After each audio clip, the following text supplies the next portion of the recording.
Because the fundamental question being put to us is, so the people of Cuba are suffering. The people of Cuba are going through a difficult economic time. I would argue that they've done so for 62 years. Why don't we get rid of the embargo? It would make life easier for them. And I want to address it. I want to address it especially to those that are not as familiar with this issue. First of all, let me begin by saying there are no American ships blockading Cuba, surrounding the island of Cuba. In fact, Cuba, frankly, does not have an embargo in the way people think. Cuba trades with the whole world. For example, Cuba every year exports $1.2 billion, which doesn't sound like a lot, but it's a lot for an island of 11 million people, okay? They export $461 million to China, $127 million to Spain, $65 million to the Netherlands, $64 million to Germany. This is not a country that's isolated. They trade with every country in the world. They export $5.3 billion a year. With Spain alone, they import, $1 billion from Spain.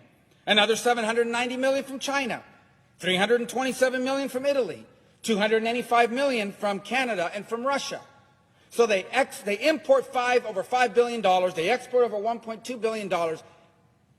Cuba is not isolated. They trade with every country. This regime trades with virtually every country on the planet. You know who else they trade with? The United States of America. Cuba trades with the United States of America. They import almost $280 million a year, almost as much as they do with Canada and Russia. And no one accuses Canada and Russia of having a blockade on Cuba. 66% of the chicken that's eaten in Cuba, which is the staple protein in Cuba, comes from the United States. Half their soybeans come from the United States. There is only one blockade in Cuba, and it is the blockade that this regime has imposed on its people. Now, yesterday, the President announced, or the White House announced, they're going to stand up some remittances group to try to figure out how do we make it easier for relatives to send money to their relatives on the island of Cuba. Well, that work group is going to not have a long time to meet. They're not going to have to meet for very long because U.S. law allows that now. It is not illegal to send money to your relatives in Cuba.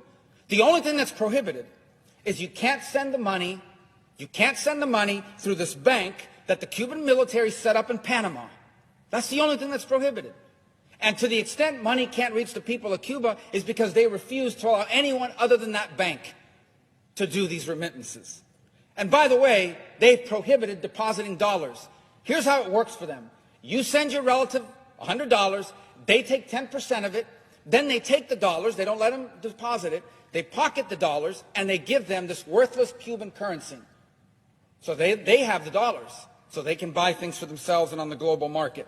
So the blockade, to the extent that there's something that's preventing remittances directly to the Cuban people, it's not U.S. policy, it's regime policy. They're the ones that need a work group. How about this argument that there's a blockade on travel? If only more American tourists could go to Cuba. By the way, Cuba's already filled with Canadian tourists and Italian tourists that enjoy five-star accommodations. And I'll be frank, many of them go there, these sick, disgusting men that go there to hook up with a 16 or 17-year-old girl. But that said, they talk about travel to Cuba. Well, let me tell you something. Travel's allowed now. An American can go to Cuba. You just can't stay at a military-owned hotel or eat at a military-owned restaurant or shop at a military-owned store. You can stay at the private homes of people that rent them out on Airbnb. You can do that. You can eat at a restaurant that's owned by a private person. You can shop at stores that are owned by private people. The reason why they have nowhere to stay, nowhere to eat, and nowhere to shop is not U.S. policy. It's that the Cuban regime won't allow privately owned hotels, privately owned shops, privately owned stores. They won't allow it, privately owned restaurants. They're the ones that have a blockade on travel, not the United States. What about medicine? That's another thing they put out there. This is so cruel. We don't allow medicine in. Do you know what the Cuban regime announced last week? This is what they announced on their national television. We are going to lift the ban on the importation of medicine. What? You mean there was a Cuban ban, a regime ban on importing medicine? Yes, there was. They're the ones that weren't allowing medicine in.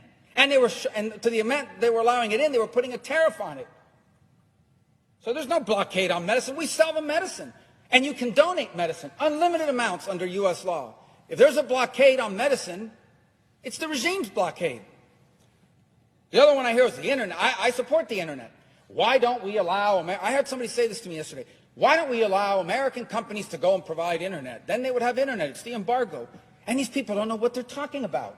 They literally are just parroting stupid, ridiculous talking points. Because the law on the U.S. and trade with Cuba specifically exempts telecoms. AT&T, Verizon, Sprint, every American telecom can go into Cuba tomorrow and offer phone and internet service. You know why they can't? Not our law. It's the Cuban regime, because they want to control that.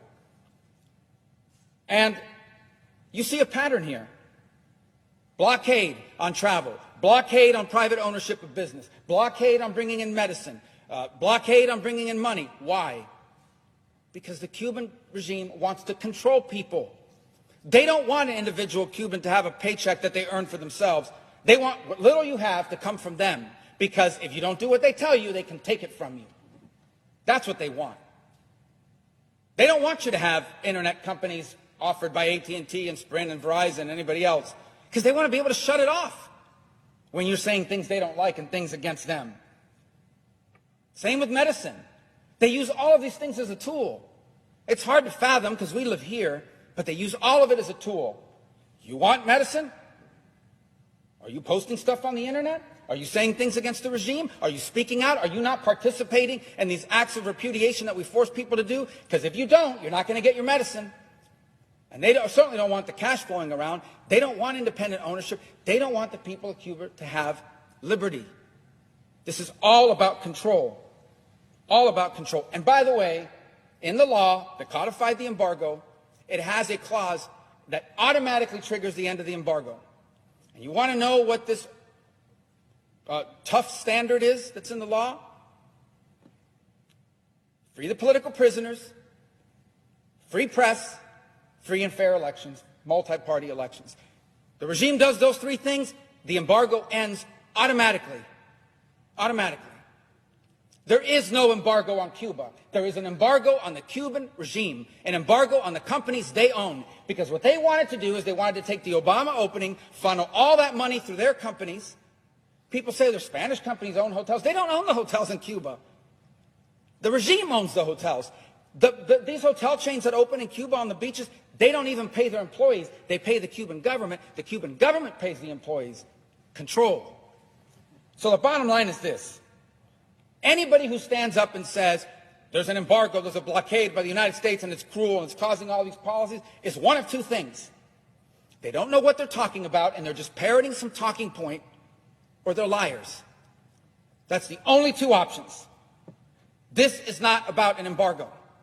The people of Cuba did not take to the streets, did not have their head cracked open, did not have their kids arrested and put in jail, mothers who tomorrow plan to march in Cuba because they don't know where their children are, arrested, they don't know where their kids are. They broke into homes, they grabbed 16-year-old boys, they gave them a bat, they said you're going halfway across the country to beat people up in the street. They didn't stand up against all those things because of an embargo or because they wanted remittances.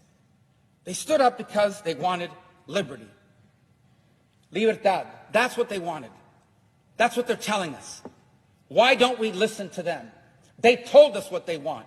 They want libertad. They want liberty. And if there are any people on this earth that should understand that, it should be Americans.